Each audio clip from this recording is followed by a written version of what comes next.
Hello, അസ്സലാമു അലൈക്കും guys. ഞാൻ നിങ്ങളുടെ മുന്നിലേക്കൊരു വീഡിയോ പ്ലേ ചെയ്യാൻ പോകുന്നു. അപ്പോൾ ആ വീഡിയോ പ്ലേ ചെയ്യുന്ന മുന്നേ നിങ്ങളോട് രണ്ട് കാര്യം പറയാനുണ്ട്. വേറെ ഒന്നുമില്ല, കഴിഞ്ഞ ഇലക്ഷനിൽ BJP പറഞ്ഞൊരു വാഗ്ദാനം ഉണ്ടായിരുന്നു.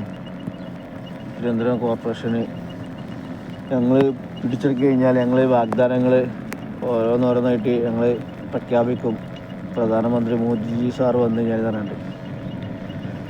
അപ്പോൾ അവർ ഒന്ന് പാലിച്ച് വർഗീയത, മോദിജി വന്ന് ഇവിടെ കോൺഗ്രസ്സിനെ അതുപോലെ തന്നെ മുസ്ലിം ലീഗിനെയും അതുപോലെ തന്നെ ജമാഅത്ത് ഇസ്ലാമിയെയാണ് കൂടുതലായിട്ട് ഒരു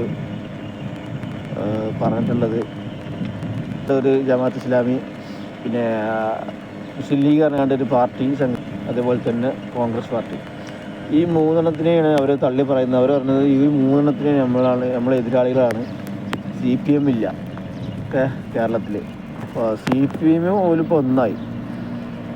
ഓല് പറഞ്ഞതെന്ന് വെച്ചാൽ ഞങ്ങൾ തിരുവനന്തപുരം വലിയൊരു സിറ്റി ആക്കും, അതിനുള്ള പദ്ധതികളും കാര്യങ്ങളൊക്കെ ഞങ്ങൾ തയ്യാറാക്കിയിട്ടുണ്ട്. അത് മോദി സാർ വന്നു കഴിഞ്ഞാൽ അത് വേദിയിൽ നിന്ന് പ്രഖ്യാപിക്കുന്നു പറഞ്ഞിട്ട് ആ പ്രഖ്യാപിക്കുന്ന സംഭവം ഉണ്ടായിട്ടില്ല. പക്ഷേ സംഭവം ഉണ്ടായത് ഇതാണ്: കോൺഗ്രസിനെയും മുസ്ലിം ലീഗിനെയും ജമാഅത്തിനെ ഇസ്ലാമിയെയും അത് രൂക്ഷമായി വിമർശിച്ചുകൊണ്ടാണ് അയാൾ പ്രസംഗിച്ച് പോയിട്ടുള്ളത്. ഇപ്പോഴത്തെ ജനങ്ങളൊന്ന് ചിന്തിക്കണം. BJP സർക്കാർ പറയുന്നതെല്ലാം നടപ്പാക്കുന്നുണ്ടെന്ന് നിങ്ങൾക്ക് എവിടെയൊക്കെ നോക്കിയാൽ മനസ്സിലാവും. ഇനി വരാൻ പോകുന്ന കാലം, ഇനി വരാൻ പോകുന്നത്, കേരളത്തിൽ നടക്കാൻ പോകുന്നതെല്ലാം എല്ലാവർക്കും കണ്ടറിയാം. BJP ഇനി കൂടുതൽ അധികാരത്തിലേക്ക് വന്നു കഴിഞ്ഞിട്ടുണ്ടെങ്കിൽ, എല്ലാ മേഖലയിലും വന്നു കഴിഞ്ഞിട്ടുണ്ടെങ്കിൽ ഇവിടെ ജീവിക്കുന്നത് അസാധ്യമായിരിക്കും.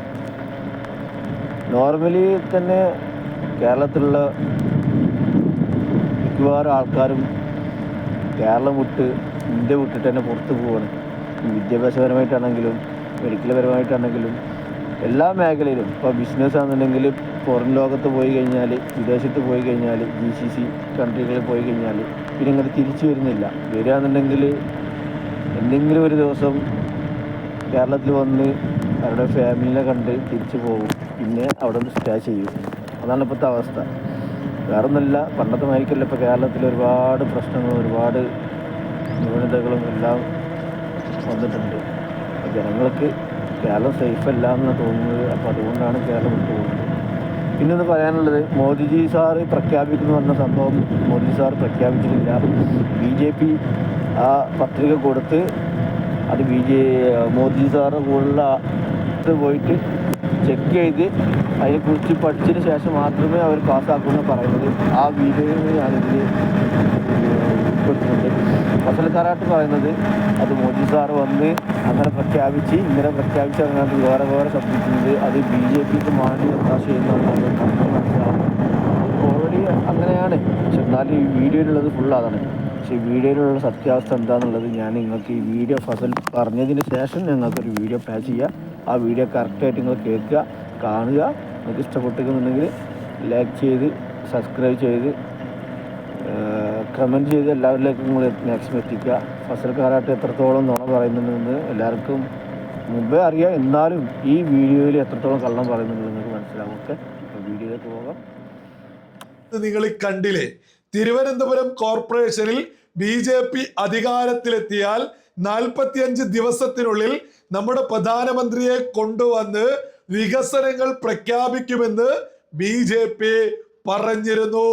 അതേപോലെ സത്യപ്രതിജ്ഞ ചെയ്ത് 28ാം ദിവസം തന്നെ നമ്മുടെ പ്രധാനമന്ത്രി നമ്മുടെ മണ്ണിലേക്ക് എത്തിയിരിക്കുന്നു, വികസനങ്ങൾ പ്രഖ്യാപിച്ചിരിക്കുന്നു.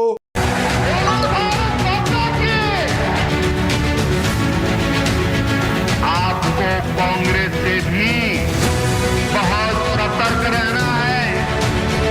ये मुस्लिम लीगी माओवादी कांग्रेस के लोग केरला को 5 ദിവസത്തിനുള്ളിൽ സംസ്ഥാനത്തെ ജനങ്ങളോടടക്കം സംസാരിച്ച് തിരുവനന്തപുരത്തിന്റെ മുഖച്ഛായ മാറ്റാനുള്ള ബ്ലൂ പ്രിന്റ് തയ്യാറാക്കിയത് അനൗൺസ് ചെയ്യാൻ പ്രധാനമന്ത്രി കേരളത്തിലേക്ക് എത്തുമെന്നാണ് രാജീവ് ചന്ദ്രശേഖറും തെരഞ്ഞെടുപ്പ് പ്രചാരണത്തിൽ എല്ലാ നേതാക്കളും വാദോരാതെ പറഞ്ഞത്. ഇന്ന് പ്രധാനമന്ത്രി എത്തി. അദ്ദേഹം വിപുലമായ ചടങ്ങിൽ പങ്കെടുത്തു, ജനങ്ങളെ അഭിസംബോധന ചെയ്തു. മാറാത്തത് ഇനി മാറും എന്നും മലയാളത്തിൽ പറഞ്ഞു. പക്ഷെ അതിനുള്ള ഒറ്റ മൂല്യമൊന്നും അദ്ദേഹത്തിന്റെ കൈവശം ഉണ്ടായിരുന്നില്ല, വലിയ പ്രഖ്യാപനങ്ങൾ ഉണ്ടായില്ല എന്നുള്ളതാണ്. മേയർ വി രാജേഷ് ഒരുപക്ഷെ അതിന്റെ സൂചനകൾ നൽകുകയും ചെയ്തിരുന്നു. PMO ആണത് തീരുമാനിക്കുന്നത്, ഞങ്ങൾ ഇതുമായി ബന്ധപ്പെട്ട ആശയങ്ങൾ അദ്ദേഹത്തിന് കൈമാറും എന്നത് വ്യക്തമാക്കുകയും ചെയ്തിരുന്നു. മറ്റൊന്ന്, UDF-നെതിരെ കടുത്ത ആരോപണമാണ് ഇന്ന് പ്രധാനമന്ത്രിയുടെ ഭാഗത്ത് നിന്ന് ഉണ്ടായത്. ലീഗും മാവോവാദികളും കോൺഗ്രസും ചേർന്നുണ്ടാക്കുന്ന ത്രികക്ഷി സഖ്യമാണ് കേരളത്തിൽ വർഗീയമായ ധ്രുവീകരണം ഉണ്ടാക്കുന്നത് എന്നുള്ളതടക്കമുള്ള പരാമർശങ്ങൾ അദ്ദേഹത്തിന്റെ ഭാഗത്തു നിന്നുണ്ടാകുമ്പോൾ പ്രതിപക്ഷ നേതാവിന്റെ ഭാഗത്ത് നിന്ന് പ്രധാനമന്ത്രി ഇവിടെ വന്ന് പച്ചയ്ക്ക് വർഗീയത പറഞ്ഞു പോയി എന്ന രൂക്ഷ വിമർശനം കൂടി ഉണ്ടാവുകയാണ്. സൂപ്പർ ട്രെയിനുകൾ ഉൾപ്പെടെയാണ് പ്രഖ്യാപിച്ചിട്ടുള്ളത്. അല്ല, ഇതുപോലെ വാക്ക് പാലിക്കുന്നവരെ അല്ലേ നമ്മൾ മലയാളികൾ തിരഞ്ഞെടുക്കേണ്ടത്? നമ്മളോടൊപ്പം അതിഥികൾ ചേർന്നു. BJP-യിൽ നിന്ന് ശ്രീ ജിതിൻ ദേവ്, കോൺഗ്രസിൽ നിന്ന് അഡ്വക്കേറ്റ് വീണ എസ് നായർ, CPM-ൽ നിന്ന് ശ്രീ ജെയ്സി തോമസ് എന്നിവർ നമ്മളോടൊപ്പം തത്സമയം ചേർന്നു. എല്ലാവരെയും ഒരിക്കൽ കൂടി സൂപ്പർ പ്രൈം ടൈമിലേക്ക് സ്വാഗതം ചെയ്യുകയും ചെയ്യുന്നു. ശ്രീ ജിതിൻ ഈ മാറാത്തത് ഇനി മാറുമെന്നുള്ളതാണല്ലോ നിങ്ങൾ തിരഞ്ഞെടുപ്പ് കാലയളവിൽ മുഴുവനും പറഞ്ഞത്. എന്ത് മാറ്റമാണെന്ന് പ്രധാനമന്ത്രി പ്രഖ്യാപിച്ചത്? അദ്ദേഹം ഇത് അനൗൺസ് ചെയ്യാൻ വരുന്നു എന്നുള്ളതായിരുന്നു രാജീവ് ചന്ദ്രശേഖരന്റെ അവകാശവാദം. അല്ല, രാജീവ് ചന്ദ്രശേഖർ കൃത്യമായിട്ട് പറഞ്ഞത് ഞങ്ങൾക്ക് കോർപ്പറേഷനിൽ അധികാരം കിട്ടിയാൽ 45 ദിവസത്തിനകം രാജ്യത്തിന്റെ പ്രധാനമന്ത്രി എത്തുമെന്നും അദ്ദേഹത്തിന്റെ കയ്യിൽ ഈ കോർപ്പറേഷന്റെ സമഗ്ര വികസനത്തിന് ആവശ്യമായിട്ടുള്ള ഒരു വിഷൻ ഡോക്യുമെന്റ്, ഒരു ബ്ലൂ പ്രിന്റ് തയ്യാറാക്കി അദ്ദേഹത്തിന് മുമ്പിൽ അവതരിപ്പിക്കുമെന്നുള്ളതാണ്. ഇന്ന് കൃത്യമായിട്ട് കോർപ്പറേഷന്റെ മേയർ ശ്രീ വി രാജേഷ് ആ ബ്ലൂ പ്രിന്റ് പ്രധാനമന്ത്രിക്ക് കൈമാറിയിട്ടുണ്ട്. അത് PMO പരിശോധിക്കും. അതോടൊപ്പം തന്നെ അദ്ദേഹം ചില കാര്യങ്ങൾ കൂടി പറഞ്ഞിട്ടുണ്ട്.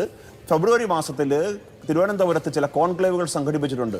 വൈദഗ്ധ്യം ഉള്ള ആൾക്കാരെ ഉൾപ്പെടുത്തിക്കൊണ്ടുള്ള ആ കോൺക്ലേവിൽ ഉരുത്തിരിയുന്ന ആശയം കൂടി ചേർത്തുകൊണ്ട് പ്രധാനമന്ത്രിയെ ഡൽഹിയിലെത്തി കാണും. അദ്ദേഹം ഇപ്പോൾ പൂർണ്ണമായ ഉറപ്പ് നൽകിയിട്ടുണ്ട്. ഈ ഉറപ്പുകൾ, അതായത് അത് പാലിക്കപ്പെടുവാൻ ആവശ്യമായിട്ടുള്ള കാര്യങ്ങൾ പൂർണ്ണ പിന്തുണ അദ്ദേഹം നൽകിയിട്ടുണ്ട്. അത് പാലിക്കപ്പെടും എന്നുള്ളതാണ് ഞങ്ങളുടെ വിശ്വാസം. ഒരു മിനിറ്റ് എനിക്ക് തരുമോ? ഞാൻ ശ്രീ രാജീവ് ചന്ദ്രശേഖർ തെരഞ്ഞെടുപ്പ് പ്രചാരണ സമയത്ത് പറഞ്ഞൊരു കാര്യം,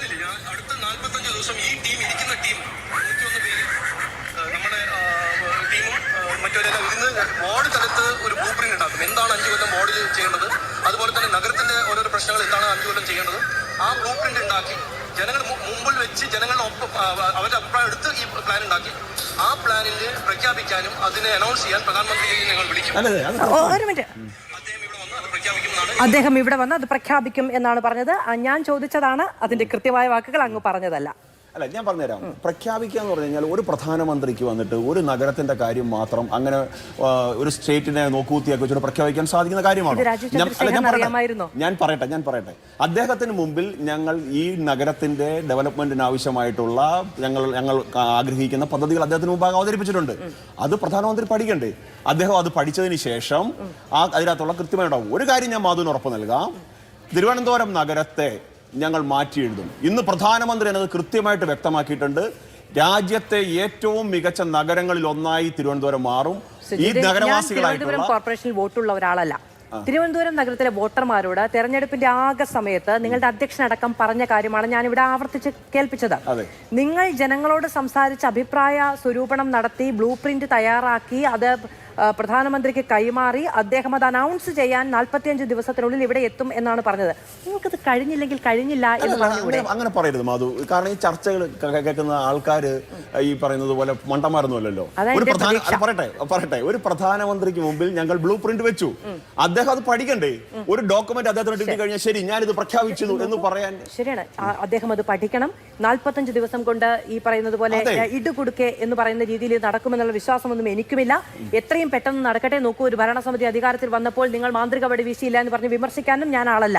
പക്ഷെ പറഞ്ഞത് ഇതല്ല എന്നാണ് ഞാൻ പറഞ്ഞത്. നിങ്ങൾ ചെയ്തില്ല എന്ന് പോലുമല്ല, പറഞ്ഞത് ഇതല്ല എന്നാണ് ഞാൻ പറഞ്ഞത്. ശ്രീ ജിതിൻ ദേവ്, ഞാൻ അങ്ങേലേക്ക്